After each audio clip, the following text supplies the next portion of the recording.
Your Excellencies, dear brother priests, dear religious sisters and brothers, pastoral workers, and all my brothers and sisters, it is a great joy for me to be with you. I am grateful to the Lord that in my first apostolic journey, He has granted me the grace to visit this holy land that is Turkey, a place where the story of the people of Israel meets the birth of Christianity, where the Old and New Testaments embrace, and where the pages of numerous councils were written. The faith that unites us has deep roots. Obedient to God's call, our father Abraham set out from Ur of the Chaldeans, and then from the region of Haran in the south of present-day Turkey. He departed for the promised land. In the fullness of time, after Jesus' death and resurrection, his disciples also came to Anatolia. In Antioch, whose bishop was St. Ignatius, they were called Christians for the first time. From that city, St. Paul began some of his apostolic journeys that led to the founding of many communities. It was likewise in Ephesus, on the shores of the Anatolian Peninsula, where, according to some ancient sources, John, the beloved disciple and evangelist, lived and died. Furthermore, we recall with admiration the great Byzantine history, the missionary impulse of the Church of Constantinople, and the spread of Christianity throughout the Levant. Even today in Turkey, there are many communities of Eastern Rite Christians, Armenians, Syrians, and Chaldeans, as well as those of the Latin Rite. The ecumenical patriarchate remains a point of reference, both for its Greek faithful and for those of other Orthodox churches. Dear friends, your communities emerged from the richness of this long history, and it is you who are called today to nurture the seed of faith handed down to us by Abraham, the apostles, and the fathers. The history that precedes you is not something merely to be remembered and then venerated as a glorious past, while we look with resignation at how small the Catholic Church has become numerically. On the contrary, we are invited to adopt an evangelical vision enlightened by the Holy Spirit.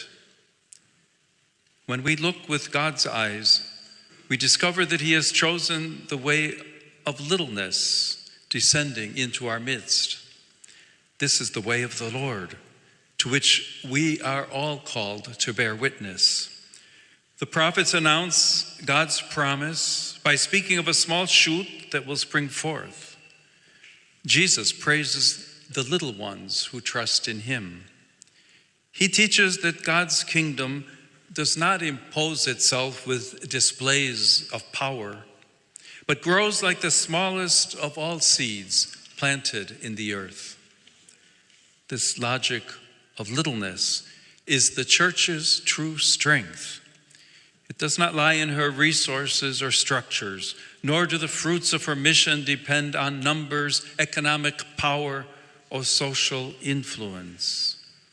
The Church instead lives by the light of the Lamb.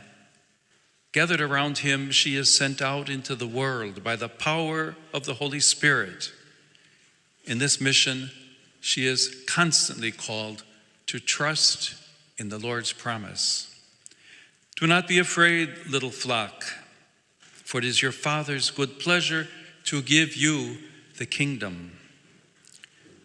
Let's remember also the words of Pope Francis, who said, "A Christian community in which the faithful, priests and bishops do not follow the path of littleness has no future.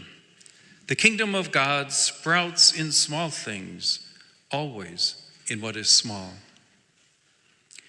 The Church in Turkey is a small community, yet fruitful like a seed and leaven of the kingdom. I therefore encourage you to cultivate a spiritual attitude of confident hope, rooted in faith and in union with God. There's a need to witness to the gospel with joy and look to the future with hope. Some hopeful signs are already clearly present. Let us ask the Lord, therefore, for the grace to recognize and to nurture them. There are other signs, perhaps, that we may need to express creatively through perseverance in faith and in witness.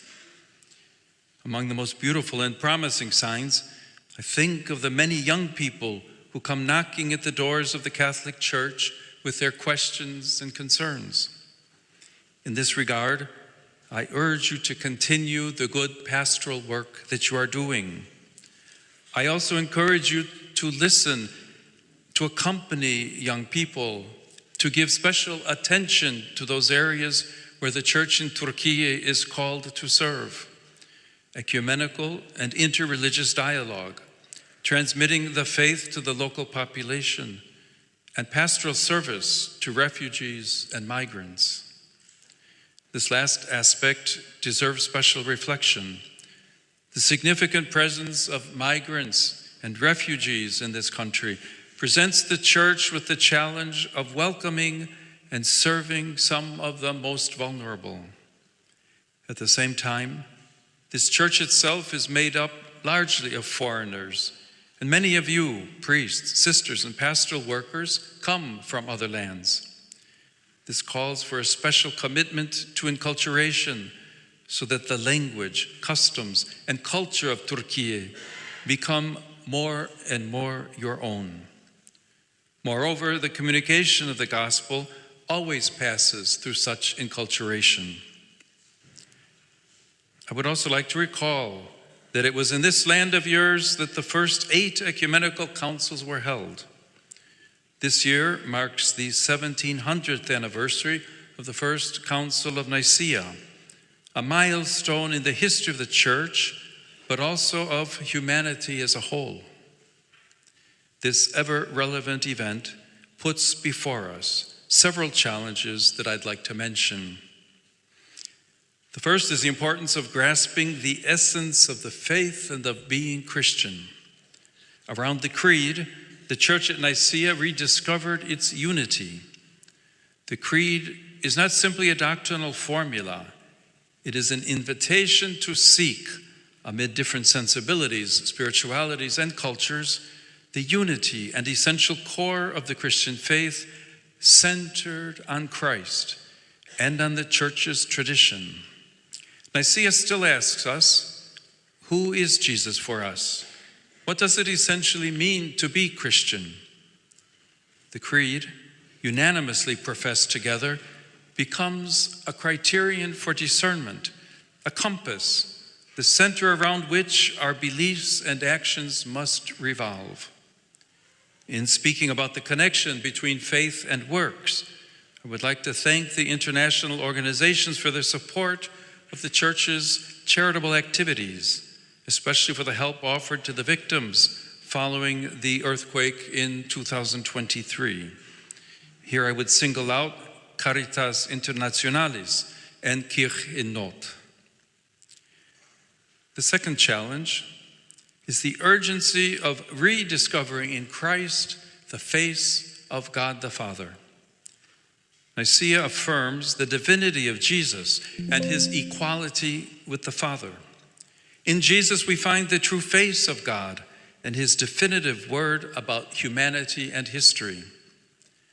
This truth constantly challenges our own ideas of God whenever they do not correspond to what Jesus has revealed. It invites us to ongoing discernment regarding our forms of faith, prayer, pastoral life, and spirituality. But there is also another challenge, which we might call a new Arianism, present in today's culture and sometimes even among believers.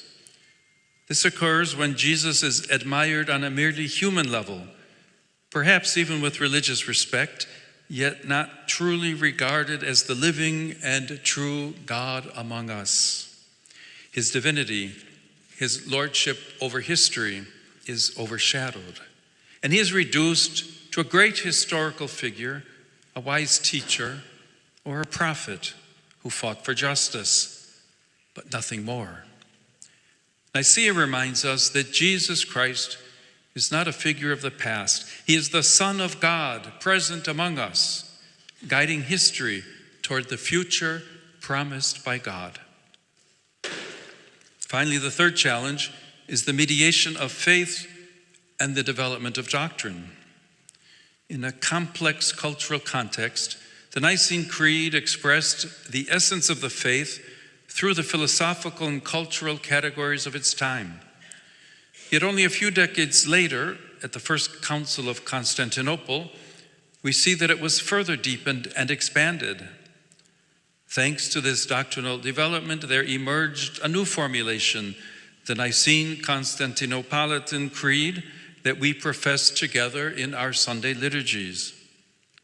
Here too, we learn an important lesson. The Christian faith must always be expressed in the languages and categories of the culture in which we live, just as the fathers did at Nicaea and in the other councils. At the same time, we must distinguish the essence of the faith from the historical formulas that express it, formulas that are always partial and provisional and can change as doctrine is more deeply understood. Let us recall that the Church's newest doctor, St. John Henry Newman, insisted on the development of Christian doctrine because doctrine is not an abstract, static idea, but reflects the very mystery of Christ. Therefore, its development is organic, akin to that of a living reality, gradually bringing to light and expressing more fully the essential heart of the faith. Dear friends, before concluding, I'd like to recall someone so dear to you, St. John the 23rd, who loved and served the people of this land. He wrote, "I'd like to repeat what I feel in my heart. I love this country and its inhabitants." While looking from the window of the Jesuit house at the fishermen busy with their boats and nets on the Bosporus, he continued, "The sight moves me. The other night, around 1 a.m, it was pouring rain, yet the fishermen were there, undaunted in their hard labor. To imitate the fishermen of the Bosporus, working day and night with their torches lit, each on his small boat, following the direction of their spiritual leaders, this is our serious and sacred duty." I hope that you will be moved by this same passion in order to keep alive the joy of faith and continue to work as courageous fishermen in the Lord's boat. May Mary Most Holy, the Theotokos, intercede for you and keep you in her care.